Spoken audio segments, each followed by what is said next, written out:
Bismillahirrahmanirrahim. Assalamualaikum warahmatullahi wabarakatuh.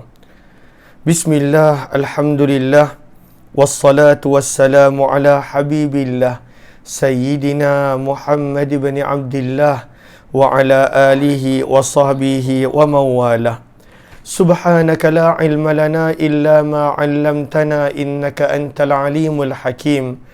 ولا حول ولا قوة إلا بالله العلي العظيم. اللهم رب اشرح لنا صدورنا ويسر لنا أمورنا واحلل عقدة من ألسنتنا يفقه أقوالنا. اللهم فقهنا في الدين وعلمنا التأويل. اللهم ألهمنا مراشد أمورنا وأعذنا من شرور أنفسنا برحمتك يا رب العالمين والحمد لله رب العالمين. Alhamdulillah thumma alhamdulillah. Apa khabar sahabat-sahabat semua? Selamat pagi, salam pertemuan dalam program khas sempena bulan Rabiul Awal, iaitu peperangan Rasulullah sallallahu alaihi wasallam. Sebelum kita mulakan, apa kata sama-sama kita perbetulkan dahulu niat kita. Moga-moga pertemuan kita adalah kerana Allah Subhanahu wa ta'ala. Nawaitu ta'alluma wa ta'lim wa tadhakkura wa tadhkir wa naf'a wal intifa' wal ifadata wal istifada wal hatha ala tamassuki bi kitabillah wa sunnati rasulillah sallallahu alaihi wasallam wa du'ai ila al huda wa dalalati ala al khair ibtigha'a wajhillah wa mardatih wa qurbih wa thawabih. Amin amin ya rabbal alamin. Amin amin ya rabbal alamin. Ahlan kepada sahabat-sahabat. Saya nak raikan dahulu seperti biasa sahabat-sahabat yang berada di ruang komen: Ninda Anis, Zaliha Kamaruddin, Galik Sprim, Ana Sukaimi, Fauzan Muhammad, Nur Baiduri, Nur Razia Mukhtar, Wan Nurmah, Faridah Ismail, Yaya Lia, Habibah Suib, Ana Sukaimi, Zaharah Alias, kemudian Kak Miza Muhammad Amil, Rosna Sharif, Tuan Nur Rahim Sharif, Kati Khairuddin, Irma Mas, Nur Razia Mukhtar, Safia Sapian, Nurani Ahmad dan juga Aniza Omar serta semua sahabat-sahabat yang lain. Lalu seperti biasa, mohon jasa baik sahabat-sahabat untuk tag rakan-rakan yang lain, ahli keluarga, bantu untuk sebarluaskan, share. Moga-moga lebih ramai yang dapat bersama dalam program peperangan Rasulullah sallallahu alaihi wasallam ini. Lalu pada hari ini, pada kali ini, kita dah tiba pada muka surat yang ke-68. Pada muka surat yang ke-68, penulis buku mula menerangkan dengan lebih detail tentang garis masa, timeline yang beliau telah bawakan pada muka surat yang ke-66. Maka kita telah nampak pada muka surat yang ke-66, bulan Muharram apa yang berlaku, Rabiul Awal apa yang berlaku, pada Jamadil Awal tahun yang ketiga Hijrah apa yang berlaku, Jamadil Akhir tahun yang ketiga Hijrah apa yang berlaku. Maka timeline dia kita telah nampak, kita telah baca semalam. Maka penulis buku pada muka surat yang ke-68 mula menerangkan satu persatu peristiwa-peristiwa yang kita telah lihat pada timeline, pada garis masa tentang tahun yang ketiga Hijrah. Maka seperti yang kita nampak pada muka surat 66, pada bulan pertama bulan Muharram telah berlaku peperangan Bani Sulaim. Maka kata penulis buku, bulan Muharram, perang Bani Sulaim. Nanti kita akan baca kenapa perang ini berlaku. Maka di manakah ianya berlaku? Di tempat yang dikenali sebagai Qarqaratul Qudur. Qarqarah. Qafrata marbutah. Qarqarah. Al-Qudur, Kaf Dal Ra. Lalu ianya berlaku di perkampungan ataupun di tempat tinggal orang-orang Bani Sulaim yang dikenali sebagai Qarqaratul Qudur. Maka ringkasan informasi daripada peperangan ini yang pertama, ianya berjumlah 200 tentera, lebih kurang sama dengan peperangan Sawik yang kita telah baca pada muka surat yang ke-61. Jumlah operasi ini adalah 200 tentera. Begitu juga panglima dalam operasi ini adalah baginda Nabi SAW sendiri. Dan untuk memegang bendera utama, panji utama, Nabi telah serahkan kepada sepupu baginda Sayyidina Ali bin Abi Talib radhiyallahu anhum. Sementara itu, untuk menguruskan Madinah pada semasa ketiadaan baginda Rasulullah adalah sahabat yang kali pertama kita dengar. Sebelum ini kita biasa dengar nama Abu Lubabah. Abu Lubabah beberapa kali baginda Nabi SAW telah berikan kepercayaan untuk menguruskan Madinah pada ketiadaan baginda. Sahabat ini sahabat yang terkenal juga, cuma mungkin kali pertama kita baca namanya pada buku ini, iaitu Siba' Sin Ba Alif Ain, Siba' bin Urfutah Ain Rafa Ta dengan ta marbutah, Siba' bin Urfutah radhiyallahu anhu. Ibnu Al-Qayyim punya pandangan peperangan ini berlaku pada tahun yang kedua Hijrah. Bahkan Ibnu Al-Qayyim punya pandangan ianya berlaku 7 hari selepas daripada ianya berlaku selepas daripada Badar pada bulan Syawal tahun yang kedua Hijrah. 7 hari selepas daripada Badar. Cumanya kalaulah begitu, Ibnul Qayyim punya pandangan bahawa Badar bukan berlaku pada 17 Ramadan. Sebab kalau 17 Ramadan kali 7 hari, maka tak masuk lagi Syawal. Maka Ibnul Qayyim punya pandangan ianya berlaku pada bulan Syawal tahun yang kedua Hijrah selepas Badar.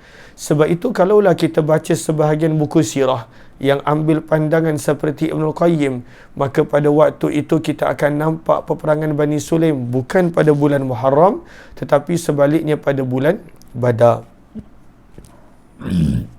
Minta maaf. Namun pandangan yang lebih masyhur iaitu pandangan Al-Waqidi. Al-Waqidi berkata bahawa peperangan Bani Sulaim berlaku selepas Badar, tetapi bukan tahun yang kedua Hijrah, bukan pada bulan Syawal. Ianya berlaku pada bulan Muharram. Lalu Badar berlaku pada Ramadan. Lalu Ramadan ke Syawal 1 bulan. Syawal ke Zulqa'dah 2 bulan. Zulqa'dah ke Zulhijjah 3 bulan. Zulhijjah ke Muharram 4 bulan. Lalu sebab itu peperangan Bani Sulaim berlaku lebih kurang 4 bulan selepas daripada peristiwa Badar. Nanti kita akan baca kenapa berlakunya peperangan Bani Sulaim. Maka Al-Waqidi meriwayatkan ianya berlaku pada bulan Muharram tahun yang ketiga Hijrah. Kemudian kata penulis buku, peperangan Bani Sulaim ini adalah sebabnya bukan Nabi mula dulu. Bukan Nabi mula dulu. Akan tetapi baginda Nabi SAW, daripada perisik-perisik baginda, Nabi SAW dapat tahu yang orang-orang Bani Sulaim mereka nak menyerang Madinah. Orang-orang Bani Sulaim mereka nak menyerang Madinah. Maka bila orang-orang Bani Sulaim nak menyerang Madinah, maka Nabi SAW nakkan peperangan ini berlaku dekat perkampungan Bani Sulaim. Sebab kalau berlaku kat Madinah, maka kanak-kanak dan wanita akan menjadi mangsa. Dan sebab yang lain Nabi nak serang Bani Sulaim ini ketika mana dapat tahu mereka nak serang Madinah, supaya pada waktu itu Nabi boleh serang mereka dalam keadaan mereka belum bersedia. Maka kata penulis buku, peperangan ini terjadi selepas Nabi mendapat pengkhabaran tentang serangan yang bakal dilancarkan oleh orang-orang Bani Sulaim kepada Madinah. Maka Nabi memutuskan untuk mempertahankan Madinah. Tetapi bukan cara pertahan letak tentera kat Madinah, tak. Itu pada waktu itu akan meninggalkan kesan pada wanita dan kanak-kanak. Tetapi cara mempertahankan Nabi adalah dengan menggempur Banu Sulaim terlebih dahulu sebelum sempat mereka melakukan persiapan. Lalu Nabi SAW nak bertahan, tetapi nak bertahan dengan serang Bani Sulaim dulu, supaya mereka tak sempat buat persediaan, dan pada waktu itu mereka akan terkejut dengan kedatangan tentera Islam. Kata penulis buku, maka 2 orang tentera Islam telah dipersiapkan dan telah bergerak menuju ke Qarqarah Al-Qudr yang merupakan lokasi perkampungan orang-orang Bani Sulaim. Kata penulis buku, memang betul perancangan Nabi.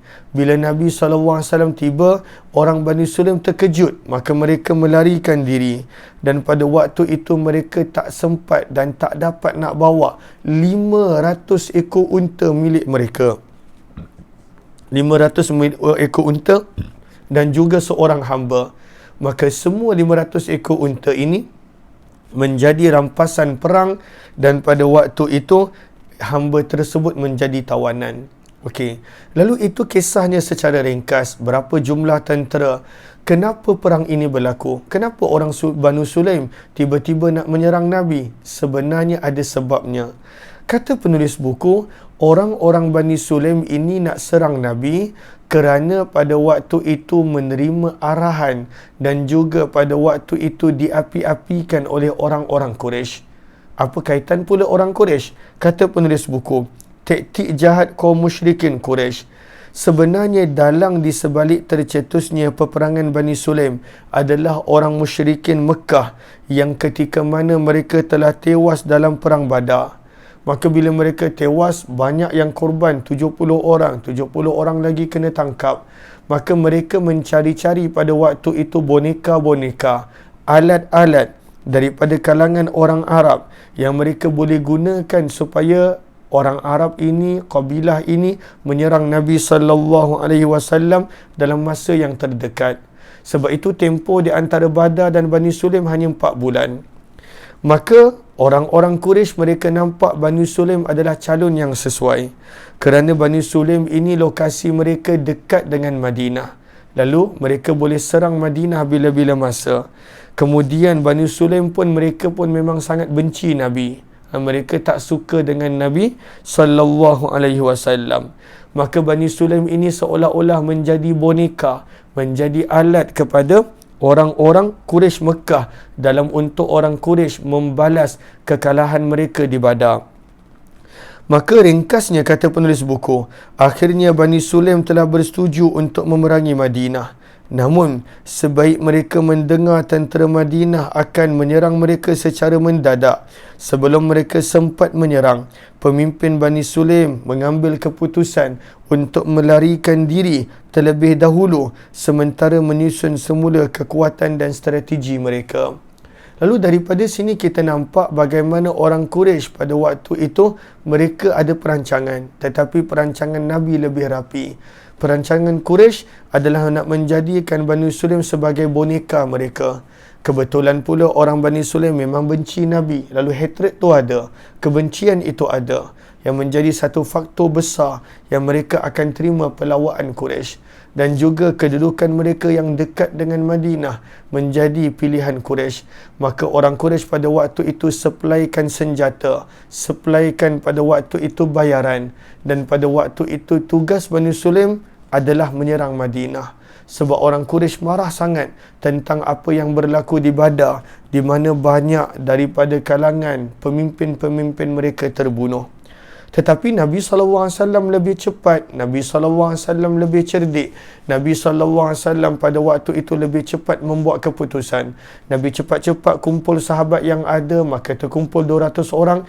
Nabi serang mereka dahulu sebelum mereka serang Nabi SAW. Nabi bawa peperangan itu ke depan pintu rumah mereka sebelum mereka sempat datang kepada Nabi SAW. Di sini kita nampak cepatnya tindakan Nabi, bijaknya strategi baginda Nabi SAW. Banyak yang kita boleh belajar. Maka ini berlaku bila? Pada bulan Muharram. Kemudian kita lihat pada garis masa muka surat 66, pada bulan Safar tak ada apa-apa. Pada bulan Rabiul Awal adanya Sariyah Muhammad bin Maslamah.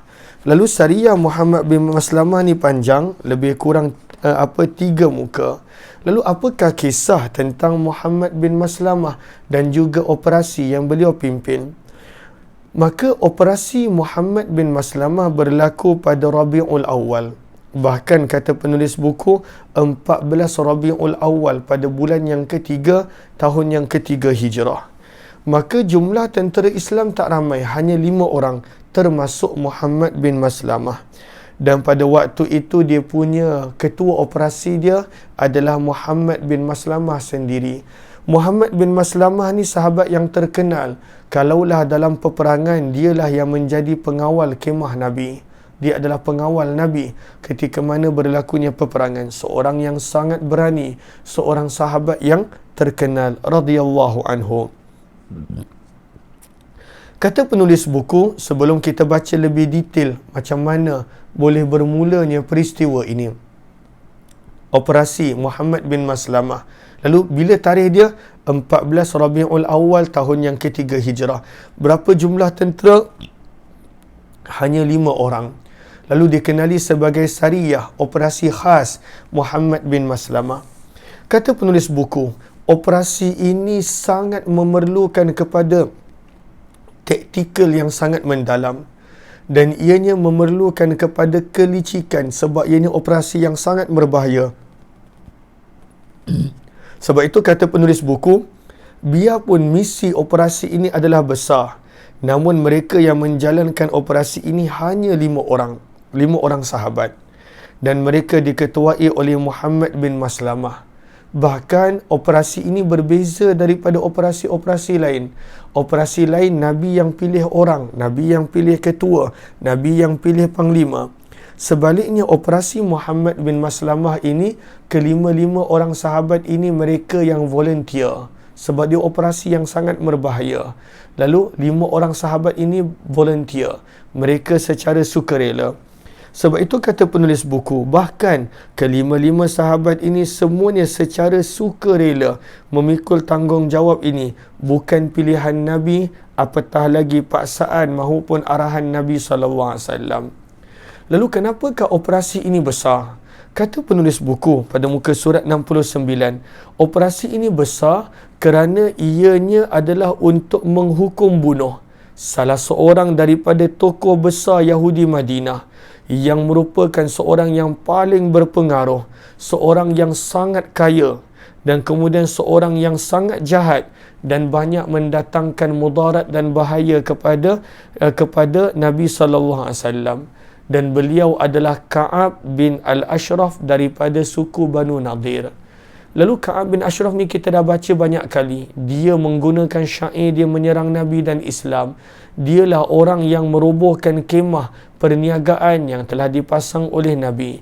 Dialah orang yang bagi harta dia untuk kabilah-kabilah lain serang Nabi SAW termasuk Quraisy. Lalu dia sangat banyak melanggar perjanjian yang telah disepakati oleh Nabi SAW dan orang-orang Yahudi Madinah.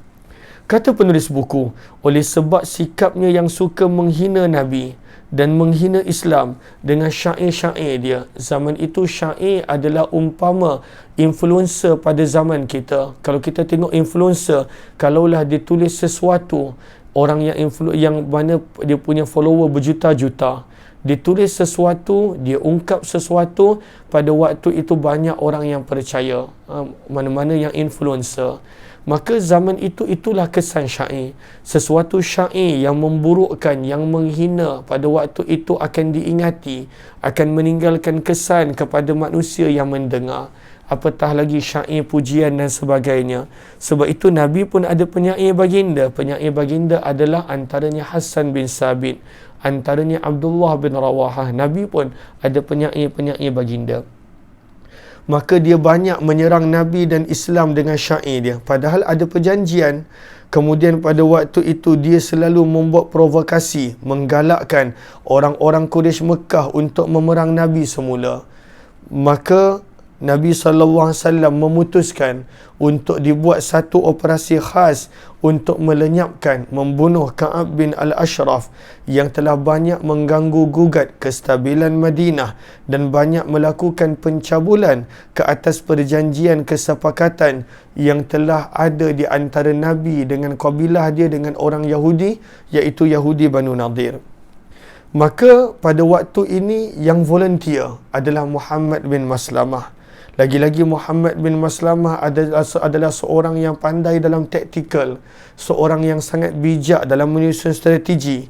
Maka pada waktu itu beliau telah meminta dengan Nabi agar Nabi beri kepada dia tugasan ini untuk dia menamatkan riwayat Muhammad bin Maslamah. Maka kita boleh nampak dalam gambar itu kubu dia, gambaran kubu Muhammad bin Maslamah sangat besar. Kalau kita tengok nanti Allahumma salli ala sayyidina Muhammad pada muka surat 71. Sahabat-sahabat yang ada buku boleh cek muka surat 71. Maka pada muka surat 71 diterangkan macam mana gambaran kubu Ka'ab bin Ashraf yang Muhammad bin Maslamah nak kena tembus bersama dengan teman-teman dia. Kata nulis buku pada muka surat 71, lokasi kubu ataupun kota Ka'ab bin Ashraf ini di atas sebuah bukit. Lebih kurang 3.8 km daripada Masjid Quba. Panjang dan lebar kubu dia 33 meter. Tingginya pula adalah 4 meter. Lalu yang menariknya, dia bukan rumah dah, dia macam kubu, macam kota tersendiri. Maka kota Ka'ab bin Ashraf ini, dia ada pada waktu itu 8 menara kawalan. Dia ada 8 rumah guard. Kalau kita orang kaya macam mana sekalipun, rumah guard dia 1-2, itu je. Kalaulah contoh perumahan guard dia pun rumah guard 1. Ini dia ada 8 menara kawalan, 8 rumah guard dia. Dan pada waktu itu ada 10 bilik. Dia dibina daripada batu yang pejal, dan batunya pada waktu itu panjangnya 140 cm, tebal batu itu 80 cm. Minta maaf, lebar dia 80 cm dan tebalnya 40 cm. Lalu binaan ini punya kukuh, punya kuat. Sampai ke hari ini tinggalan dia masih ada. Masih ada lagi tembok dia yang masih ada. Walaupun dah berlalu ribuan tahun. Ini adalah kubu Ka'ab bin Ashraf.